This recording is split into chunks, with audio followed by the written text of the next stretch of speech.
In this lesson, we'll begin learning how certain colors harmonize together and how we can use this to our advantage as an artist. Okay, so now that we're familiar with some techniques for sort of extending the use of these colors on our simple color wheel here, we can actually start talking about what are some methods that we can choose as an artist to help us pick colors that look good together.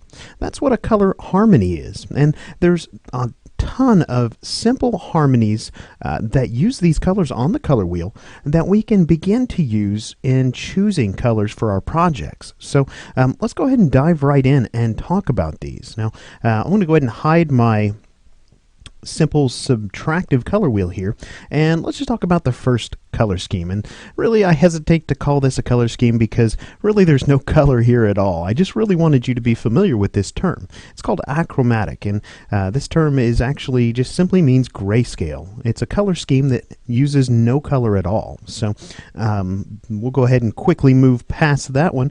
Now, we spoke briefly in a previous lesson about complementary color schemes. We know that they exist in colors that are opposite each other on the color wheel. And you can see here all of these different possibilities here with my simple color wheel. Now, what's the pitfall to these complementary color schemes? Because it can't be just that simple in using one of these color schemes. Well, what you should know about complementary color schemes is that in their purest form, these colors are very, very vibrant. These colors are at their purest right now. And basically, these are going to be very, very abrupt color combinations. So one might choose to be very careful using these. So you probably don't want to use these in large amounts next to each other because of the possibility that it's just going to create a lot of tension and stress on the eye. So what are some ways, again, that we can sort of manage these complementary color harmonies? We can use a tint of one of these colors, we can use a shade, or we could even use a tone of one of these colors. So consider maybe experimenting with some combinations for your complementary color harmonies by mixing in some gray for a tone, or even some black or white for shades or tints. Now, this is a complementary harmony here, so let's go ahead and move on. Now, the next one I want to speak briefly to you about is a triadic color harmony.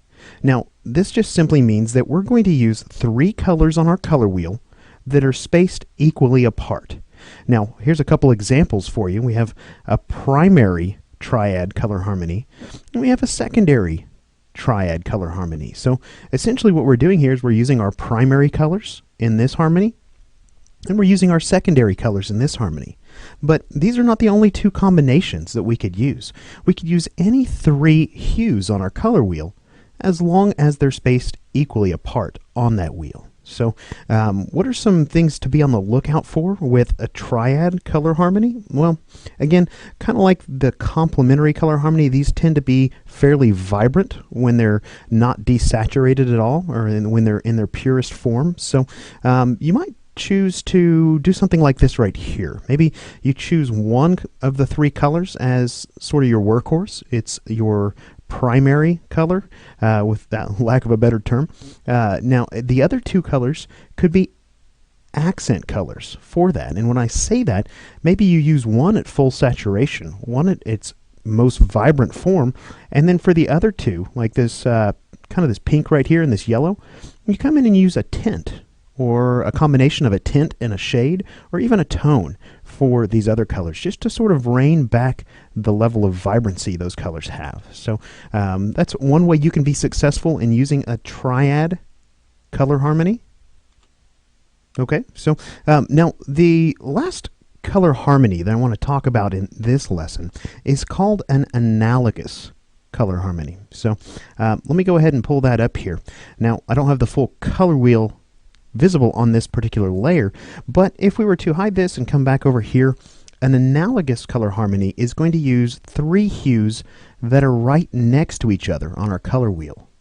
So it could be these three like I have down here, or it could be these three. It could be any combination of three as long as they're right next to each other on our color wheel.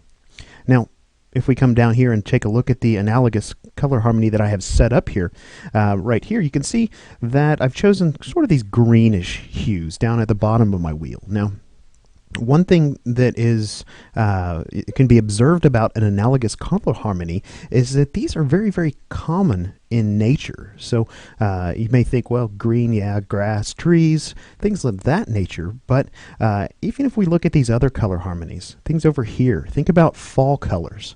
And you have to think past these purest forms of these colors into their tints and shades. So these colors exist in nature. Look for them next time you're outside. So when you're looking at using an analogous harmony, some things that you should be aware of as far as pitfalls with this is analogous harmonies tend to have very similar values.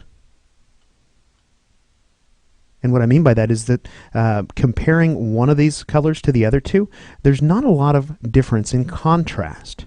So that's one thing you should be aware of when you're using an analogous color harmony is that there's not a lot of contrast in these colors. So again, you'll have to work by, again, extending these colors using tints, shades, and tones to overcome that if you're seeking to create more contrast between the colors in this harmony. So, but that's some ways that you could be successful. Up here I've got sort of an example of an analogous color harmony, and you can see here I've come in and created a shade of this color right here. This is kind of my primary color, so I'm using that one straight, just simply sampled it. And then for this color right here, I'm using a tint. I've added some white into that color. So again, think about being successful with these color harmonies and some of the tips that I've given you in this lesson. Let's go ahead and move on to the next lesson, and we'll pick up where we're leaving off here, and we'll talk about another handful of different color harmonies.